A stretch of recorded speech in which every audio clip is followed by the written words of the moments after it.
Are you a plumbing or heating service contractor that knows what they want to do but can't afford to do it?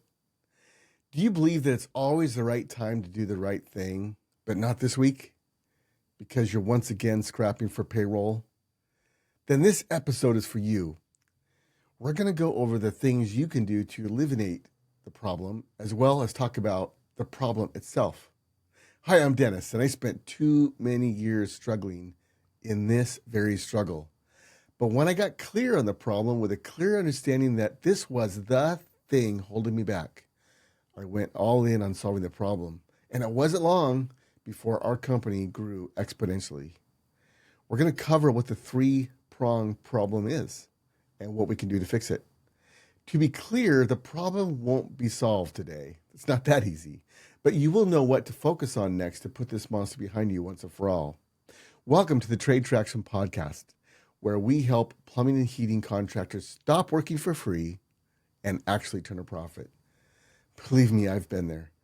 I remember one time one of our techs, actually a couple of our techs, didn't close the deal on a tankless water heater. This is, 15 years ago. And it was because they didn't know what they were talking about. They didn't have the training. They were good guys. They wanted to close it, but they just didn't know. So I knew they needed better training. And so a couple of weeks go by, and it's slow. You've ever been there where all of a sudden you got a slow day where there's not enough work, too many guys, not enough work? And I'm like, oh, great.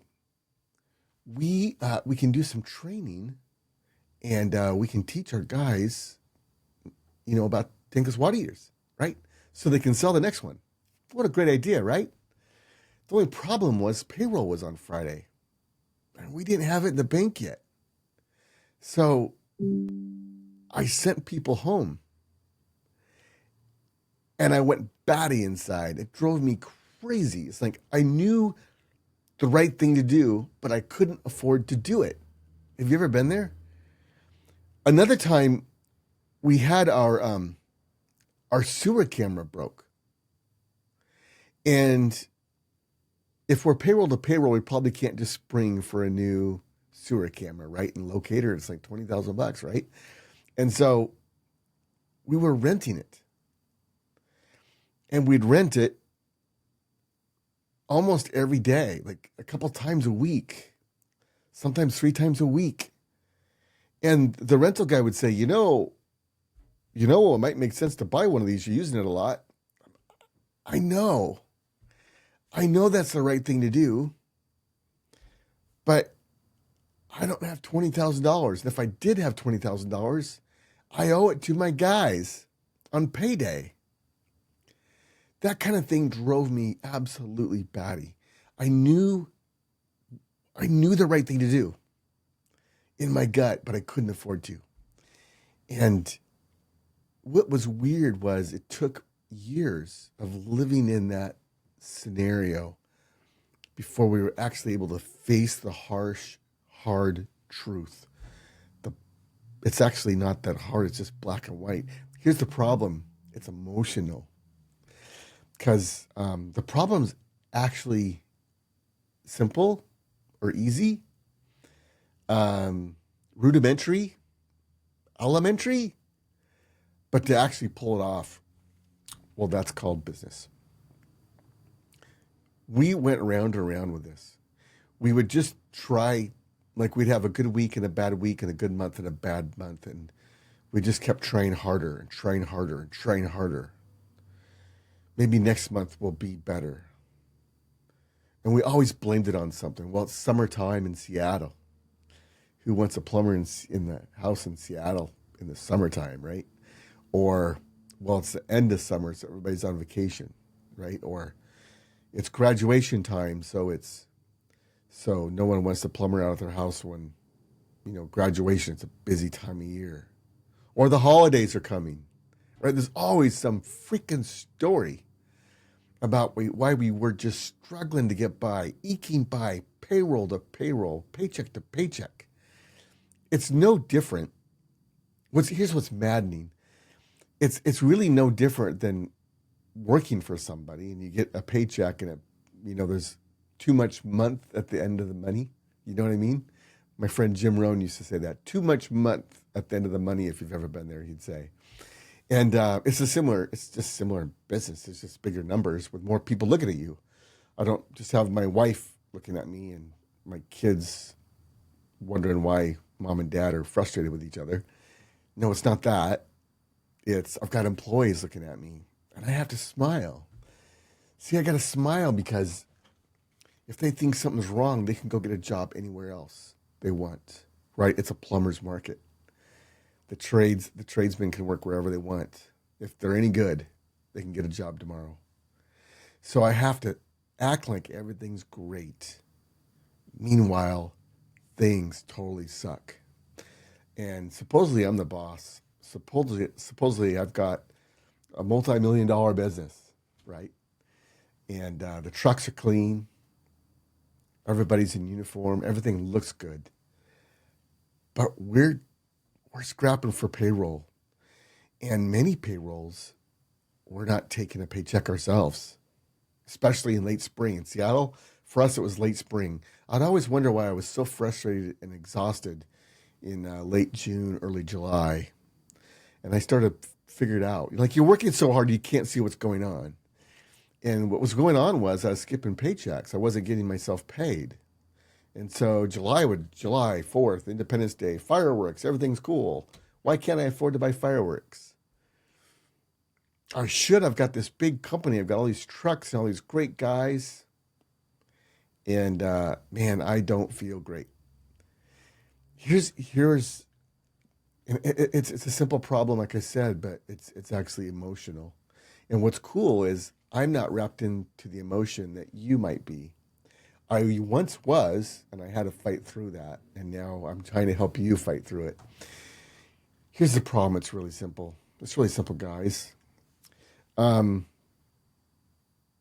revenue has to exceed your expenses. And if it does, if it's revenue minus expenses and there's something left over, then you've got profit. And if you've got profit, you've got extra money to do the right thing with, to reinvest in your business. I told you it was simple. Don't go anywhere. It's simple, but it's hard to do. You got to look at so either you're not making enough or you're spending too much. Or there's another variable. We'll talk about that in a minute. But are we bringing in enough money? Are we doing well with the calls we have? Or are we spending too much?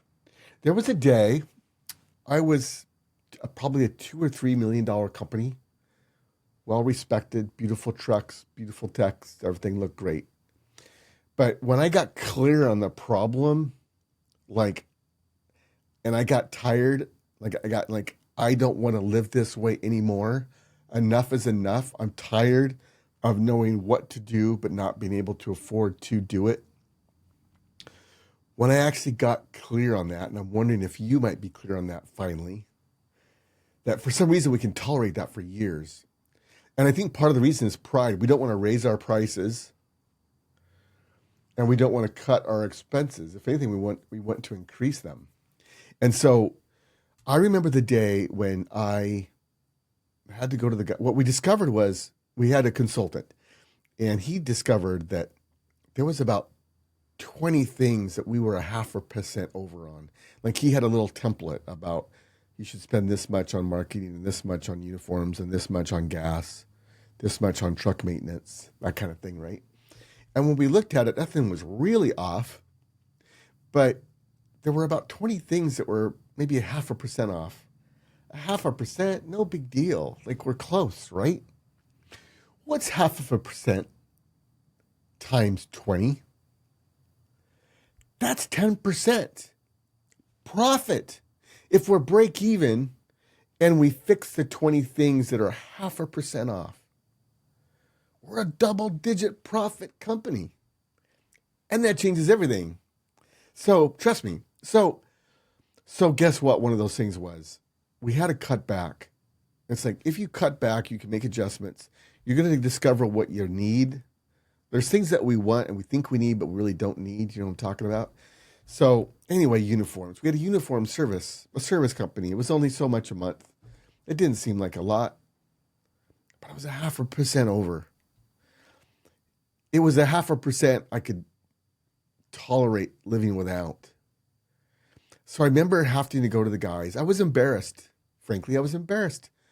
Guys, we're going to have to cut the uniform service for a while. Frankly, we're not. We got to trim some fat. We got to figure this out. We want to be profitable, so that we're a stable, secure place for you guys to work, right? And so we can do the fun, cool things we want to do. What my mentor told me was, on the other side of profit is fun. Fun being the things that you want to do, the things you know are the right thing to do, but you're just not doing them because you can't afford it. So we did those cuts. I had to go in front of them and say, I'm sorry, but we're going to have to cut uniform service. We're going to throw our uniforms. You can take them home and wash them, or you can use the washing machine here at the shop and wash them. But we're not going to have a service for a while until we get things straightened out. And I was embarrassed. But you know what? I was more embarrassed that I wasn't profitable. And so I'm not going to tell you how many years it took me to get to that point. Because I kept thinking it was going to be better next month. We'll just work harder. We'll do better. But so we made those cuts. We made about 0.5% cuts. I don't remember all the details at this point. But that also sucked. It's like, well, there's two sides. We can cut expenses and we can increase revenue. Well, how can we increase revenue? Well, we can charge the right price. Now, we don't have to. We can increase our price and not cut, or like for some reason we don't want to charge too much, right? We don't want to be the ripoff guy. So for us, we cut as hard as we could. And then we looked at, okay, what do we got to do to charge the right price? And charge the right price is you just got to do it. So then we charge the right price. And that's what I mean by that is your billable hour profitable? Like if you've got 3 billable hours in a task at $100, does $100 work? And that's a whole scenario that we have a program that teaches that. It's one of my favorite things to teach because most people have no idea how much it costs to run a plumbing heating service company. And in fact, the technicians are the worst people to ask. And if you're a technician that's now in business, here's the deal. If you went into business for yourself, it's probably because you're pretty good. And so the likelihood that your techs are as good as you are probably a little bit less, which means they're not quite as capable of you as you to charge, right?